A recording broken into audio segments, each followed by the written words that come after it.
You got another trophy. Welcome to Midlife Crisis. Uncle Bob, it's just always a goddamn pleasure to see you here in studio. And you too, friend. Today, we're going to be talking about Sports. So That's what everyone tunes that's what in you for. signed up for. When you saw all the other videos that we've done about sports, you said, those are my guys. Who out there is a Red Sox fan? They play field hockey. Is that, what is it? I don't. Or the Arizona Diamondbacks, maybe? Let's Fan go of Backs. That team. Let's go Backs. If you're really old, the Philadelphia Phillies. We're talking about somebody related to all three of those teams. Oh, he played on. Okay, no. See, here's the thing: is that today on this one, I'm going to be doing some learning because I don't give a shit about sports. I do, however, love sports documentaries. Yeah. Because there's a lot of good drama, a lot of good stories told out of those things. But in terms of sports and following them, that's never been my deal, never will be my deal. Yeah. Obviously, with the sole exception of the king sport, the sport of kings. And the documentary No Holds Barred. Yes. Your Yeah. favorite sports documentary? Yeah. Where someone makes a dookie in their pants. It's unfortunate. It's an unfortunate thing. But no, we are going to be talking about 38 Studios. Not 38 Special, the Southern Rock Band. That's what I wanted to do, but Uncle Bob jumped in there. Vetoed it. It's like, okay, how about we take your idea and we make it a better idea? Yes. So stay tuned for the 38 special that we're going to do later. But so 38 Studios, to refresh the folks' memories out there. Why don't you take it away? What is 38 Studios famous for? What was their output? Yeah. Why are we going to be talking about them today? Okay, 38 Studios is very famous as one of the most spectacular studio failures in the history of video games. We're talking about them because it's a really interesting topic, and also this is a show that spent some time talking about old school video games. Yep. The 38 Studios debacle is now over 10 years old, so that qualifies as being old, I think. Man, that's nuts that this is all 10 years old. Yeah. And also there's an overlap between sports and video games. And even though Brian is not a sporto, I am. Mm-hmm. And so He's doing the lifting for the both of us. Yeah, That's how so much of a sporto you are. there's an interesting history here. So, all right, do we start? Yes. Let's take it away. Let's start by, this is what I want to do to start. We know who 38 Studios is. Okay. Let's talk about their output as a company. Okay. Maybe briefly touch if you know anything about that game. I never played it. We'll get to the title and all that good stuff. But if you have anything you want to share about what they did, and then let's go back into what got them to that game. Terrific. So their output is all of one game. Mm-hmm. It's called Kingdoms of Amalur Reckoning. Mm-hmm. And I did play the demo of it, and my opinion is the opinion of almost every single review out there, which is this. It's fine. Mm-hmm. It's like a low 8 out of 10 game. It's fine. Wasn't doing anything great. Wasn't spectacularly bad. It was just fine. It's basically an action RPG. So imagine a 2010, 2012 action RPG. Maybe similar. I'm trying to think of like a comparable game. Could be like Dragon Age Origins. I was going to say Dragon's Dogma from Capcom. Okay, And I want to say they came out the same year. Well, they were both of them, they were really similar games. And maybe that's one reason why Kingdoms of Amalur didn't sell better, is because there was a lot of competition out there. But that is the only game that they put out, and then they were working on an MMO, and then they never finished the MMO. So that's the thing. Okay, the MMO that never came out, which I believe, if I remember the story right, some elements of that MMO were used in Kingdoms of Amalur, and the game Kingdoms of Amalur was like the jumping off point, the setup to that MMO. So like they laid the groundwork story-wise, world-wise, and then their whole idea was to go into the MMO. And that's the thing that I remember the most about this whole deal was like the, let's say the out-and-out balls to say at that time, like we're making World of Warcraft Part 2. Like that was their whole goal. And it was a very lofty goal. And I don't think they hit their target. And okay, so this is really good because even though I know more about this than you do, you're just spot on with that take. Because one of the themes of this episode is going to be the balls, the balls that they had to do that. Because that's sort of a thing that comes up over and over again. That they were doing things that were incredibly ambitious, and the CEO of the company, well, I should say the founder of the company, was sort of willing them into believing that they could do it. And he had good reason, sort of, to feel that way because he was Kurt Schilling, that's his name, very famous baseball player who's most famous for willing himself to do things that nobody else can do. So let's jump into that. Before we continue on with Kingdoms of Amalur and 38 Studios, I keep wanting to say 38 special. It's going to happen. I'm going to say 38 special because, Molly Hatchet and the gang, they're great. Anyway, so I'm not a sports fan. You are. I certainly enjoy a good sports documentary. Of all those 30 for 30s that I've seen, I would say that his is among the best. Definitely. If not number one, it's number two in terms of like just the story of what happened. It is a fascinating example of like human, like chutzpah, if you want to go that far. If you like just watching somebody in great, tremendous physical pain, you're not going to go back in the bag kind of pain. To play through a World Series, to will yourself through. Yeah. It's like it really like no hyperbole. Like there's nothing short of like it's kind of awe-inspiring to see him do that. So his name is Curt Schilling. He's a very famous pitcher. Yeah, he was a great pitcher for the Philadelphia Phillies in the 80s or late 80s through the 90s. Then he gets to Boston. And at the time, the Boston Red Sox had very famously not won a World Series in 84 years or 86 years, 84 or 86 years. And I think it's 86 years. And they're facing their hated rivals, the Yankees. They sold Babe Ruth to, and there's all this 100 years of history between them. And they're playing them in the playoffs. It was not the World Series. They're in the same league, the same division. So it's the right to go to the World Series. Right. And the Yankees, who had just beat them in the playoffs the year before in 2003, were now in 2004. And the Yankees go up 3-0 in a best of 7 game series against Boston. And in the history of professional... What year was this again? I forget if we mentioned 2004. 2004, that's right. In the history of baseball up until that point and since, nobody has ever come back from being down 3-0 in a series. The other team only has to win once. You have to win 4 straight. So the Red Sox managed to win Game 4 and Game 5 to stave off elimination. Even that was surprising. Mm-hmm. And then Curt Schilling takes the mound in Game 6. But he's injured. He had to have surgery to repair a tendon issue in his ankle. Yeah, I'm going to jump in here real quick because this is the most captivating part of the story for me as a pro wrestler. Well, I'll just say I'm a pro wrestler. No, as a fan of pro wrestling, watching people work injured or hurt. It doesn't happen so much today. Yeah, I mean it does here and there for sure, but like it used to happen a lot, and that's why a lot of wrestlers are dead now because they would medicate with pain pills and illicit drugs and all that other stuff, but. Like so in the 30 for 30, they show this on the broadcast of the World Series.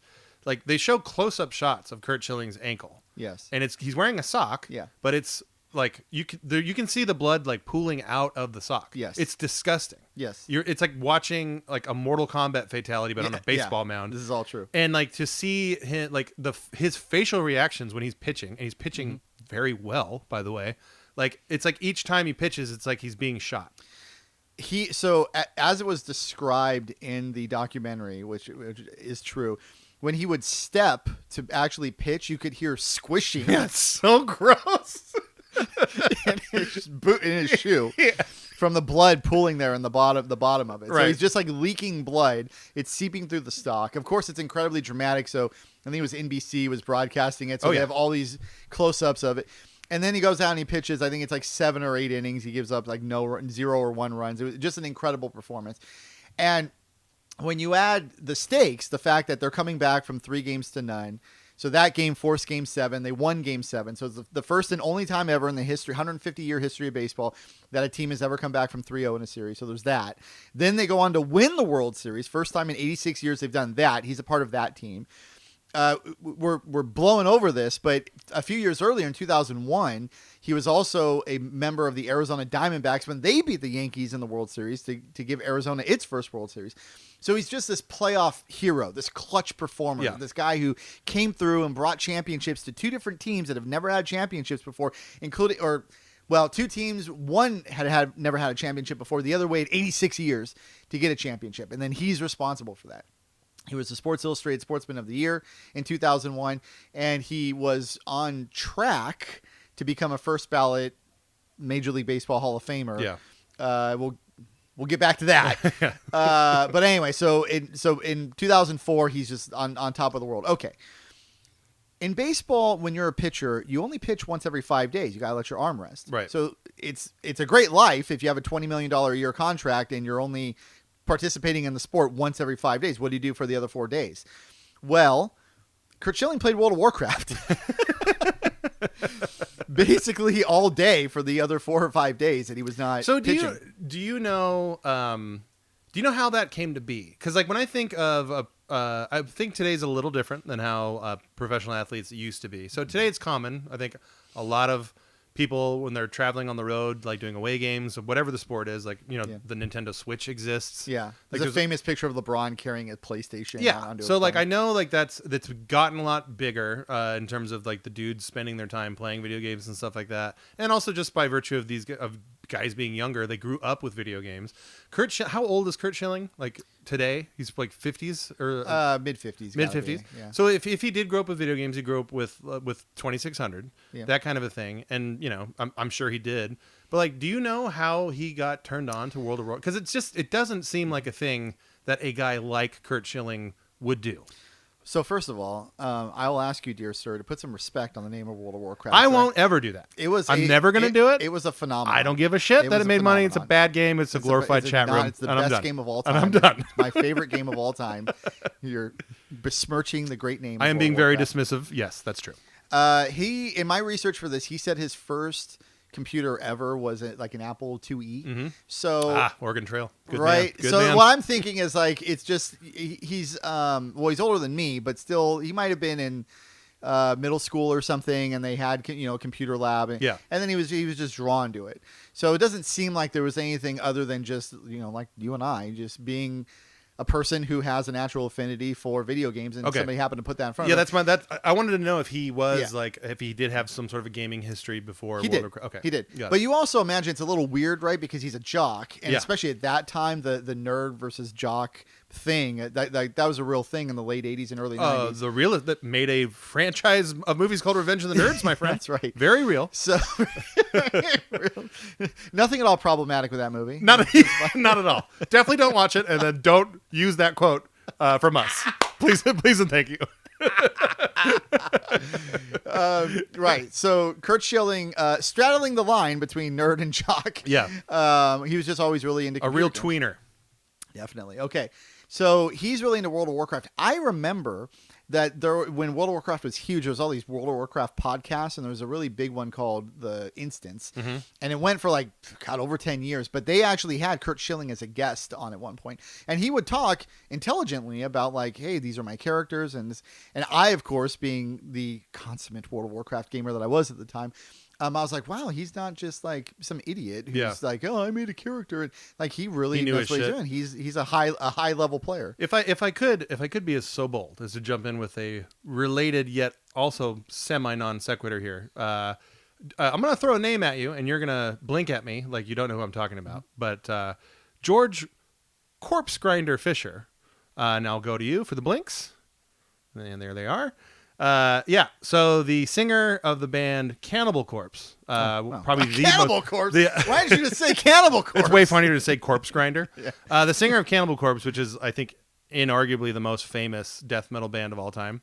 He's a gigantic World of Warcraft nerd. He has no tattoos on his body except for the one I don't know the symbol, like it's like an orc symbol or something like that. Yeah, Horde Brian. Jesus, I'm so sorry. God. I'm embarrassing you.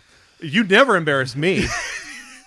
But anyway, this dude who has a neck like this, like he's just a monster of a guy, and he sings in Cannibal Corpse. He is as knowledgeable as anyone else in the world about World of Warcraft. Because the phenomenon that was World of Warcraft. To your credit, to your point and credit, it did drag in all kinds. It transcended. It just didn't drag in this one. Yeah, okay. No.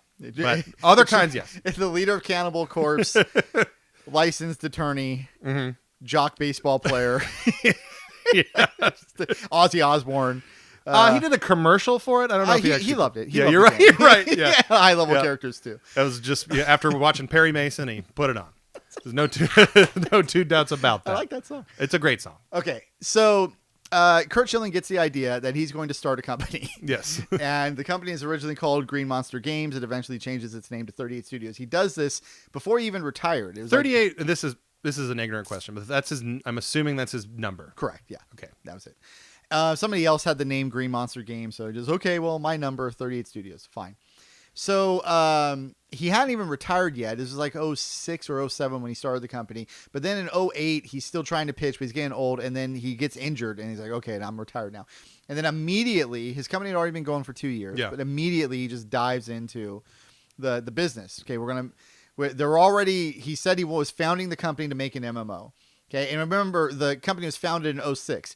You and I have very fond memories of going to E3s in the 05, 06 era, where every freaking company that was out there was trying to make an MMO because World of Warcraft was taking over the world. And of course they are. Like, like I talk a lot of shit on World of Warcraft because it stinks, but I'm not going to sit here. It's great. Yeah, I'm not going to sit here and deny like all of the pop cultural stuff, all the touchstones and all the like clear financial successes. But I mean, it was the biggest game in the world for years. Yes. And every company, every single company wanted a piece of that action, just like they do. It's video games. That's what happens.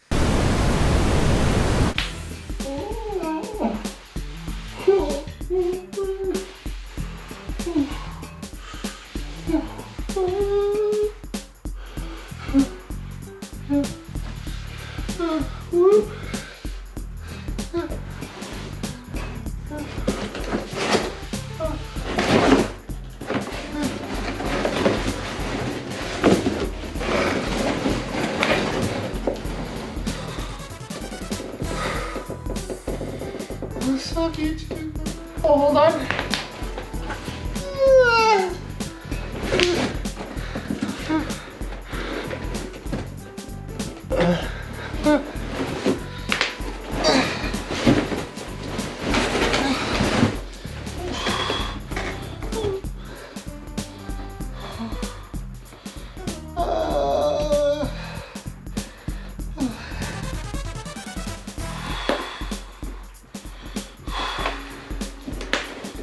What's up, YouTube?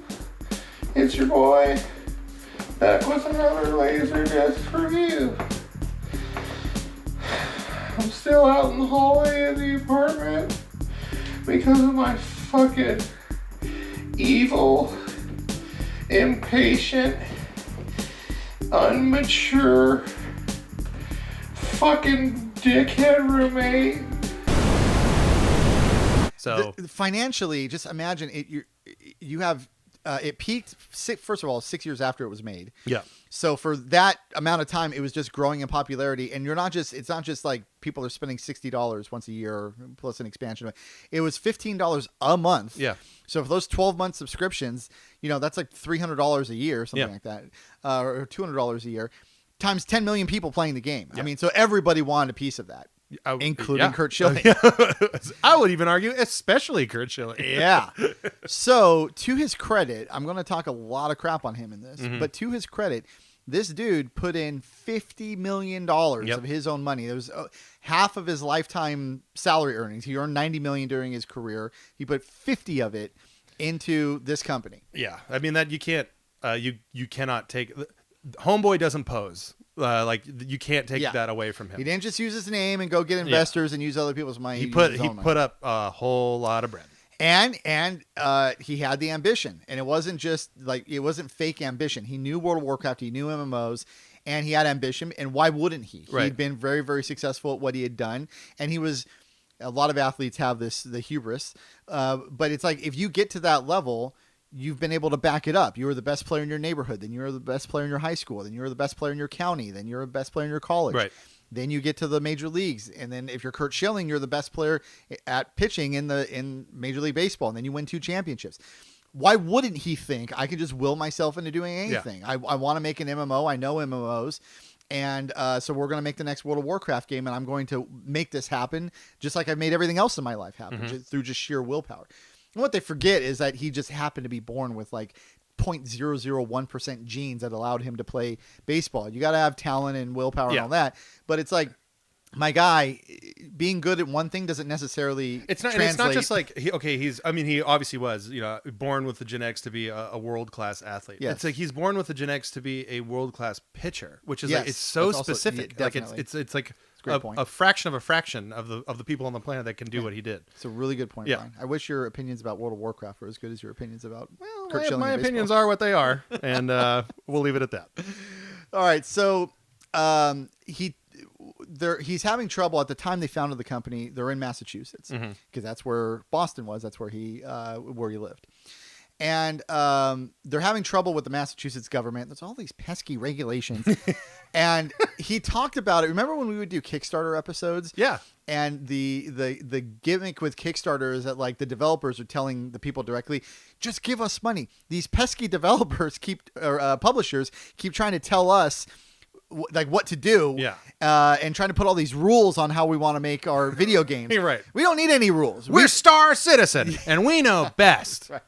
Absolutely. There's a lot of parallels there. Yeah. So he starts having conversations with the governor of the state of Rhode Island. Yes. Okay, good. I was going to ask, when does Rhode Island come into play here? Rhode Island, as a state, is about as big as the studio that we are recording in. Yeah.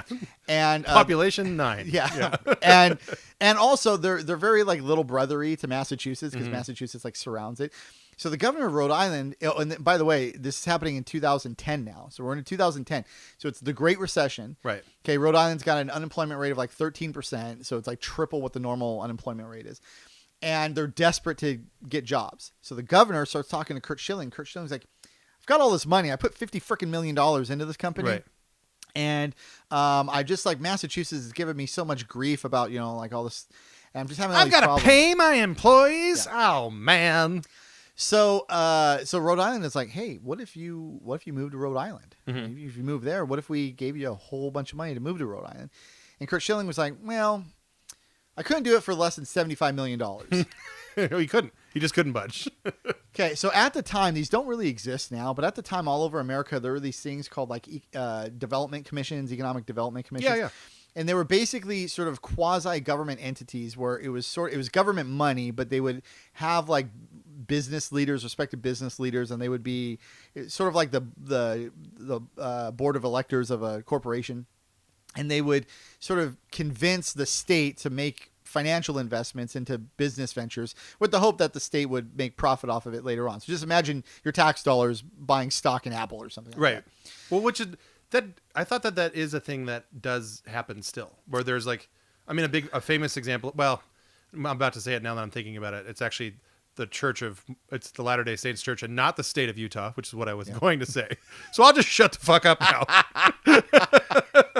but anyway. Common mistake. Yes, it happens. I'm a little ignorant here myself. I know that California for sure, they were outlawed through a court decision. I don't know if nationwide they're still a thing, but you used to hear about them quite a bit, especially during the recession. Yeah. Because there's all this government money being sort of thrown into the ventures. example of film production in Georgia. That was like it didn't exist, and then all of a sudden they were like, we're not taxing productions. Yeah. And then there was a huge influx of TV and film production that went to Georgia because of that. Yeah, right. The TV show Atlanta, where I was filmed in Georgia, the Netflix show, and a lot of animation. Like I know the show Archer is they do all of the work in Archer. Well, and I remember I forgot where the movie Baby Driver is supposed to be, but it was filmed in Atlanta. Yeah, for that exact there's tons reason. of that stuff, and it was because they were super aggressive about tax breaks on productions. New Mexico does the same thing. It's why Breaking Bad. Breaking was Bad. filmed in That's right. And it's so funny because it's like Hollywood is still here in California, but like all the actual shoots take place in other places because it's just cheaper. It's way cheaper than here. Yeah. Yeah. So typically in those cases, though, you're just dealing with tax breaks, which still happen. We just aren't going to tax it. But this was going to be different. This was like the state of Rhode Island giving a check to Curt Schilling that says $75 million on it. Yeah, they were literally injecting capital into this whole operation. Yes. And then so 38 Studios then was going to have to move from Massachusetts to Rhode Island, which happened. Okay. And at the time, it was overwhelmingly popular, the decision in terms of like the legislatures voting for it. And the idea was like, we just got to give people jobs. We need jobs, and this is going to create hundreds of jobs. So let's do it. And also, hey, Curt Schilling, he's really famous and he seems very ambitious. He's a good salesman. So if this company comes out and makes the game that's as big and successful as they think it's going to be, well, then we'll get our money back. And again, their goal, what the bar that they're aiming for is at the time, most popular and financial windfalliest game on the market. Sure. So Curt Schilling has just got to point to World of Warcraft and say, see that? We're going to do that, except we're going to be even more better. Yeah. Because I'm Curt Schilling. That's exactly correct. Yes. And, okay, so they moved to Massachusetts. Okay, now, hubris. Curt Schilling's he was a baseball player. He's used to a certain style of treatment for himself. And again, to his credit, he treated his employees really, really well. They had really good salaries, and they had gold-plated healthcare benefits as well. And on top of that, the company 38 Studios told the employees, listen, if you move from Massachusetts to Rhode Island and you own a home, we will pay the mortgage on your home, your existing home, until it sells. And that way you can just buy a home in Rhode Island and you won't have to worry about 2 mortgages because we're paying off your first mortgage. That's fucking bananas ass crazy. That's like a deal that is so good. You never hear that of anything like that ever again. Yeah. So, and there were all these other employee perks as well. So for all of the downfall of 38 Studios, it's never like, well, they treated their employees like scum. The employees were actually treated very, very well in terms of their compensation. They were asked to work quite a bit. Yeah. But at least they were compensated well for it. But maybe too well for a startup that had never produced a game and was just burning through money every single month. The other problem is that typically with startups, you can keep salaries low by offering employee stock options. Yeah. Hey, work hard here, and then when we become big, you'll be a gazillionaire from your stock options. Pay off down the road. Well, he didn't want to do that. He put $50 million into the business. He didn't want to give up his ownership stake through stock options. So instead, he promised employees a 50-50 profit share, which itself was a really bad idea because imagine you're an investor and Kurt Schilling comes to you and he's like, hey, you need to give money into this company. Right. And the investor's like, well, that sounds great. Can I get some seats on the board? Can I get some equity? And he's like, well, no, not really. And we can give you a profit share, but 50% of the profit's already going to the employees. I made promises to them. So you can give us money, but at best, you're only going to get your share of half of the profits because the other profits are going. So it made it really difficult to actually get outside investment because he didn't want to give up equity. And also he couldn't really do great profit sharing agreements because they had already made the commitment to the employees. So he was trying to sort of keep all the chips on his side of the table, which again is sort of reasonable because he put $50 million into this business. But at the same time, it made outside investment really difficult. So they were just living off his $50 million plus all this Rhode Island money. The Rhode Island cash. And they're just burning through it really, really fast because of all the perks and the high employee salaries. So yeah, I want to birdwalk on this a little bit. So you say that they burned through most of this. Well, you didn't say most. They are obviously burning through a lot of capital on the great benefits, like the good ethical treatment of his employees, which that's inarguably a great thing. But didn't they also burn, like, weren't they making, if I remember this correctly, like they would basically make a demo build of their game or whatever, and then like through whatever playtesting they did, they would not just like strike a little bit here and there, but they would be like, all of this is bad, let's start over. It was almost like a Duke Nukem Forever type thing, where they kept doing crazy amounts of work over and over and over. Yes, and this is a common story amongst MMOs, and even successful MMOs. Yeah. Okay, why hasn't there been a World of Warcraft 2? Well, Blizzard tried to make a World of Warcraft 2. It was called Project Titan. Right. And they just couldn't make the game fun. And they kind of turned it into Overwatch, but they put hundreds of millions of dollars into trying to replicate the magic that was World of Warcraft, and they couldn't do it. Those guys, that says something. And those guys couldn't do it. And they're the best in the business at MMOs. Yeah. So it's like, yeah, everybody wants to make an MMO, but there's only been like 3 that have stood the test of time, maybe 4. It's like Asheron's Call, WoW. You might say, what was the original one? Lord British's game. Oh, Ultima. So you could say like those 3. Eve Online. Eve Online and EverQuest. Yeah. Okay, so that's like 5. So I was going to ask this. Is EverQuest still a thing that goes on? No, not now. Okay. In fact, I think in terms of games that get active updates and things like that, the only ones that I know that are still getting it are Eve and WoW. So, real quick side, I want to just jump in here and talk a little bit about my very limited MMO experience. I beta tested Eve when it first came out. Yes. We. Oh yeah, that's right. You did too. I totally forgot about as a game tester. Yes. Yeah. So I did it because I could, and B, like I wanted to like say that I beta tested something. Yeah. So I signed up, did the whole deal, got involved, played for about a half hour, and was like, this is in no way, shape, or form a genre that I'm interested in. Yeah. The other thing, so back on the Dreamcast, Phantasy Star Online came out in I think 2000. I at that time checked it out, but I didn't like get into it. A friend of mine who did, and like more or less ruined their lives on that game, which is kind of funny. If you think about it, because it's like 4 levels that you do over and over. Somebody ruining their life over an MMO. Yeah, you never hear about it. You never hear about it. Or ruining other people's lives because of an MMO. But so during COVID, the initial heavy-duty lockdown, a friend of mine for a birthday present, bought me a thing called a Dream Pi, which is a Raspberry Pi that's been configured to basically emulate an online infrastructure for the Dreamcast specifically. There are private servers for the original Phantasy Star Online, the version update as well, and then the GameCube versions of Phantasy Star Online 1, 2, and 3. They still exist. They're still played by people today. And so during COVID, a friend of mine and I played all the way through Phantasy Star Online. And so saying that game is an MMO is, to me, is a stretch. Like, it's just real. I mean, I guess it was at the time because there was nothing else like it, especially on console. Yeah. But I will say playing through that game in 2020 was one of my favorite gaming experiences ever. It was so much fun. So much fun. And it was the only time that a game that's even like in the same airspace of an MMO like actually got its hooks into me. And it was a fucking 20-year-old game on the Dreamcast, which says a lot about me. That sounds good, Brian. So after this episode, we'll get you a WoW account, and then you and I will start playing together. I mean, but look, it's a good thought. I'm not gonna take away the thought for you. I myself have not played in about 10 years. So yeah, that shows where I'm at. Okay, so where was I with the story? Before I completely derailed it with Phantasy Star Online. Look, I got to get it in when I'm going to get it in. Okay, Kurt Schilling gets his $75 million.